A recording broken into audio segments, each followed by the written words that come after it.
saya, Farah Kalista Safitri dari SMA Negeri 1 Tuntang. Sebelumnya, kalian tahu nggak sih kalau Indonesia itu berjuang nggak cuma melalui aksi militer, tapi juga melalui aksi diplomasi. Salah satunya adalah Perjanjian Romroyen. Kalian tahu nggak sih apa itu Perjanjian Romroyen? Kali ini kita akan membahas mengenai salah satu peristiwa penting dalam sejarah perjuangan Indonesia, yaitu Perjanjian Romroyen. Perjanjian Romroyen adalah perjanjian antara pihak Republik Indonesia dan juga Belanda pada 7 Mei 1949 di Hotel Des Indes, Jakarta dalam upaya penyelesaian konflik antara Indonesia dan juga Belanda setelah Indonesia mengalami masa-masa sulit pasca agresi militer Belanda II. Selanjutnya, yuk kita langsung simak aja apa aja sih isi, latar belakang, dan juga dampak dari Perjanjian Romroyen ini bagi Indonesia. Setelah proklamasi kemerdekaan Indonesia pada tahun 1945, Belanda tidak serta-merta mengakui kemerdekaan Indonesia. Malahan, Belanda ingin kembali menguasai Indonesia melalui aksi diplomasi dan juga militer. Salah satu aksi militer yang paling diingat dalam sejarah yaitu agresi militer Belanda. Belanda melancarkan 2 kali serangan agresi militer Belanda, yaitu agresi militer Belanda I pada tahun 1947 tepatnya pada tanggal 21 Juli dan juga agresi militer Belanda II pada tanggal 19 Desember 1948. Agresi militer Belanda II pada tanggal 19 Desember 1948 membuat kondisi Indonesia semakin genting. Pasalnya, Yogyakarta yang saat itu menjadi ibu kota Republik Indonesia diduduki oleh Belanda, serta tokoh-tokoh penting seperti I.R. Soekarno, Muhammad Hatta, dan juga Sultan Syahrir ditawan oleh Belanda. Namun, perjuangan tidak berhenti sampai di situ saja. Tentara Negara Indonesia melakukan perang gerilya di bawah pimpinan Jenderal Sudirman. Di sisi lain, situasi ini memicu tekanan internasional kepada Belanda, terutama dari pihak PBB dan juga Amerika, agar Belanda segera mengakhiri agresi militer dan juga segera membuka jalur perundingan. Dari sini dibentuklah komisi yang bernama United Nations Commission for Indonesia atau UNCI oleh PBB. UNCI dipimpin oleh Marlo Cokran dari Amerika Serikat yang didukung oleh Australia dan juga Belgia.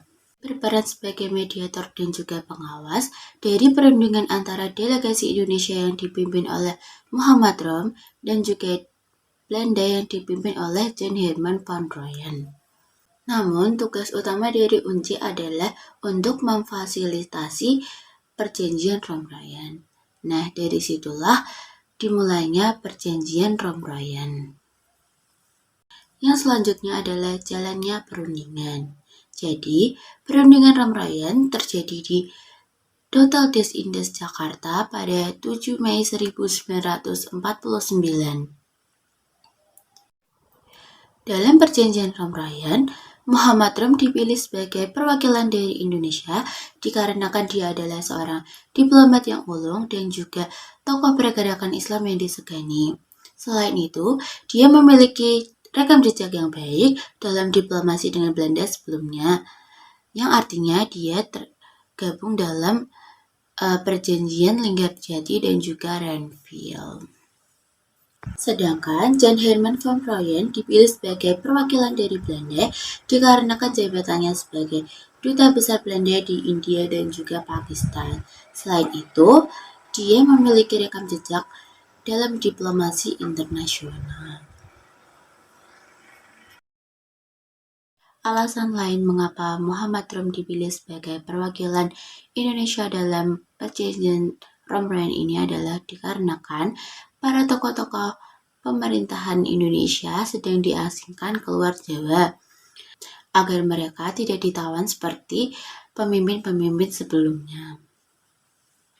Selama perundingan Romroyen, suasana cukup mencekam dikarenakan perdebatan antara kedua belah pihak yang memiliki kepentingan masing-masing. Namun dengan bantuan PBB sebagai penengah, akhirnya dicapailah kesepakatan.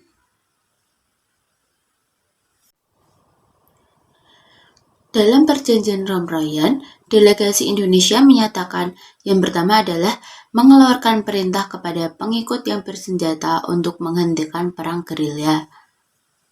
Yang kedua adalah bekerja sama untuk mengembalikan perdamaian serta menjaga keamanan dan juga ketertiban. Yang ketiga adalah turut andil dalam konferensi meja bundar di Den Haag agar mempercepat penyerahan kedaulatan yang sungguh dan lengkap kepada negara Republik Indonesia Serikat tanpa syarat.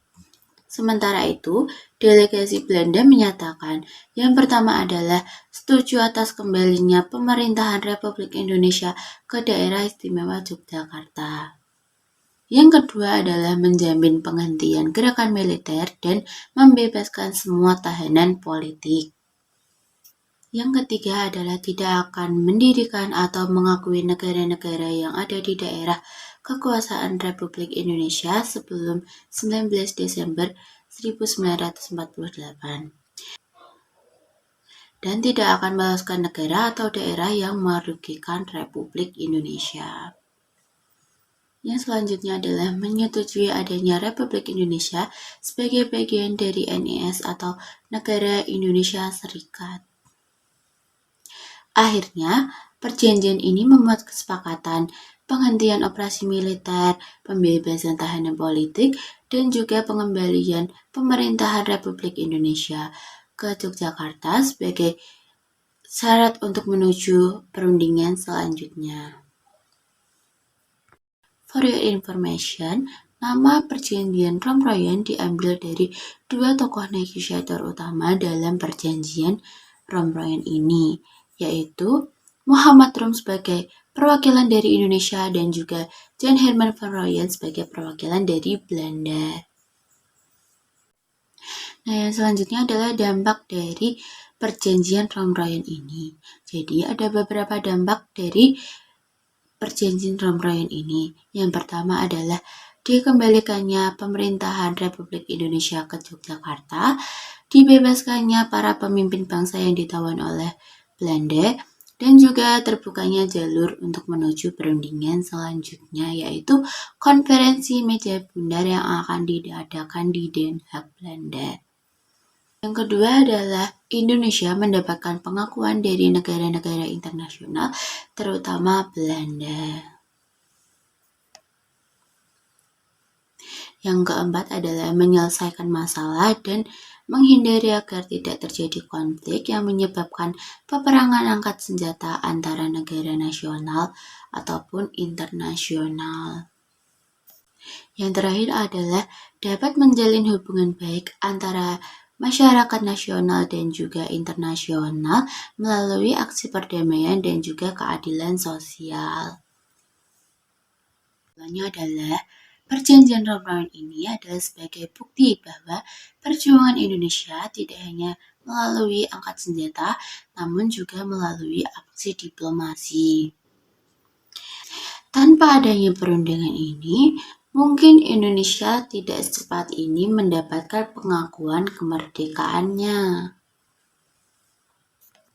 Dengan kata lain, perjanjian Romroyan adalah pintu gerbang menuju pengakuan resmi kemerdekaan Indonesia. Jadi, itu tadi adalah pembahasan kita mengenai perjanjian Romroyan. Semoga pembahasan ini membantu kita agar semakin mengagumi pahlawan-pahlawan kita dan juga agar semakin semangat kita untuk menghargai perjuangan para pahlawan.